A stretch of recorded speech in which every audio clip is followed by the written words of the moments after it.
بسم اللہ الرحمن الرحیم۔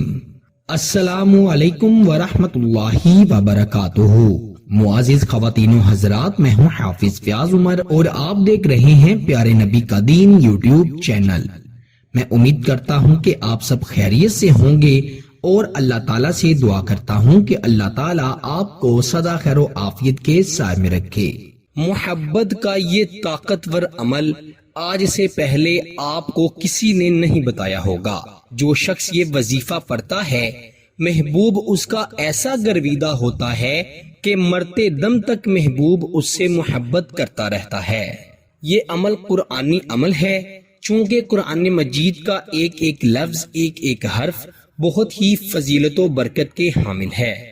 قرآن مجید وہ پاک کلام ہے جو کہ نبیوں کے سردار جناب محمد نبی رحمت صلی اللہ علیہ وآلہ وسلم پر نازل ہوا۔ پیارے دوستو، جس طرح ہمارے نبی سب نبیوں سے افضل ہیں، اسی طرح جتنی بھی آسمانی کتابیں نازل ہوئی ہیں، قرآن مجید ان تمام کتابوں سے افضل ہے۔ اسی لیے اس کے ایک لفظ کا بھی اگر کوئی وظیفہ خلوص نیت سے اور کسی بھی مقصد کے لیے پڑھے تو اللہ تعالیٰ اس مقصد میں کامیابی عطا فرما دیتے ہیں۔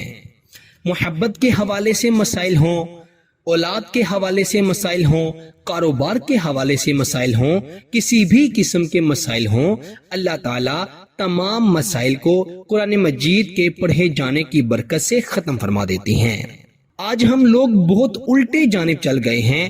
ہم لوگ خود کچھ نہیں پڑھتے، ہم یہی کہتے ہیں کہ لوگ پیسے لے لیں اور خود ہی پڑھ دیں اور ہمارا مسئلہ حل ہو جائے۔ اکثر ہی بھائیوں کے بہنوں کے میسیجز آتے ہیں، فون کال آتی ہیں اور وہ یہی کہتی ہیں کہ آپ ہم سے پیسے لے لیں اور ہمیں کچھ نہ کرنا پڑے، آپ خود ہی پڑھ لیں۔ وہ کھانا جو آپ خود پکاتے ہیں اس میں آپ لوازمات بھی سارے ڈالتے ہیں، اور سب سے بڑی بات ہے کہ آپ کو تسلی ہے کہ آپ نے اپنے ہاتھوں سے پکایا ہے اور کون کون سی فائدہ مند چیزیں اس میں ملائی ہیں۔ جو کھانا آپ باہر سے پکا پکایا لیتے ہیں اس میں آپ کو کوئی گارنٹی نہیں ہے کہ کیا اس میں ذائقہ ہوگا یا نہیں ہوگا، کیا اس میں آپ کی صحت کے مطابق چیزیں ہوں گی یا نہیں ہوں گی۔ اسی لیے مثال دینے کا مقصد یہی تھا کہ جو لوگ خود عمل کرتے ہیں، خود وظیفہ پڑھتے ہیں، اس کا ہی فائدہ ہوتا ہے۔ اگر آپ کسی کو کہیں کہ وہ پیسے لے کر آپ کا معاملہ حل کر دے تو یاد رکھیں، اگر پیسوں سے معاملے حل ہوتے تو امیر شخص کبھی بھی پریشانی میں مبتلا نہ ہوتے۔ تو پیارے بھائیوں اور میری بہنوں، اگر آپ کا محبوب آپ سے ناراض ہے یا آپ کسی شخص سے محبت کرتے ہیں اور وہ اس بات سے انجان ہے اور آپ یہی چاہتے ہیں کہ آپ کو اس سے اپنی محبت کا اظہار نہ کرنا پڑے بلکہ وہ خود آپ سے اپنی محبت کا اظہار کرے، تو آپ اس وظیفے کو ضرور آزمائیں۔ انشاءاللہ آپ کو اتنا فائدہ ہوگا کہ آپ کبھی سوچ بھی نہیں سکتے۔ سخت ناراض شخص کو منانے کے لیے، پتھر دل انسان کے دل کو موم کرنے کے لیے اور کسی شخص کو اپنی طرف راغب، اپنی طرف متوجہ کرنے کے لیے، اپنا گرویدہ اور اپنی مٹھی میں کرنے کے لیے اس وظیفے کو ضرور کریں۔ خاص طور پر شادی شدہ افراد اپنی بیوی اور اپنے شوہروں کے لیے اس وظیفے کو کریں۔ انشاءاللہ اتنا فائدہ ہوگا کہ محبوب مرتے دم تک آپ سے محبت کرے گا، اٹھتے بیٹھتے سوتے جاگتے صرف آپ کو ہی دیکھا کرے گا، آپ سے ہی محبت کیا کرے گا، ایسی محبت کرے گا جیسی اس نے کبھی بھی اس دنیا میں کسی سے نہیں کی ہوگی۔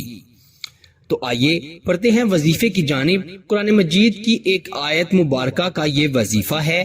انشاءاللہ اگر آپ اللہ پر یقین رکھتے ہوئے اس وظیفے کو پڑھیں گے تو دشمن بھی آپ سے محبت کرنے پر مجبور ہو جائے گا۔ سورہ بقرہ کی آیت نمبر 165 ہے، 165 نمبر آیت ہے۔ یحبونہم کحب اللہ والذین آمنوا اشد حبا للہ۔ یہ آیت مبارکہ آپ نے کب پڑھنی ہے؟ جب رات کو آپ عشاء کی نماز ادا کر لیں اور سونے کی تیاری میں ہوں، یعنی سونے سے پہلے آپ نے اس عمل کو، اس وظیفے کو پڑھ لینا ہے۔ باوضو ہو کر، جائے نماز بچھا کر، اپنے کپڑوں پر پرفیوم لگا لیں یا عطر لگا لیں اور جس طرح سے اتحیات پر بیٹھا جاتا ہے ویسے بیٹھ جائیں۔ 100 دانے والی تسبیح لے لیں، اول آخر 11 مرتبہ درود ابراہیم یعنی نماز والا درود پاک پڑھیں، اور درمیان میں سورہ بقرہ کی آیت نمبر 165 کو آپ نے 100 مرتبہ یعنی ایک تسبیح پڑھنا ہے۔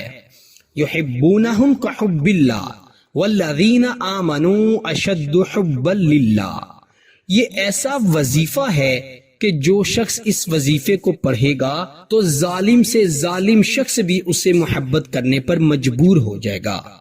جب تک محبوب آپ سے محبت نہیں کرے گا اس کو بے چینی لگی رہے گی، ہو سکتا ہے وہ بیمار بھی ہو جائے۔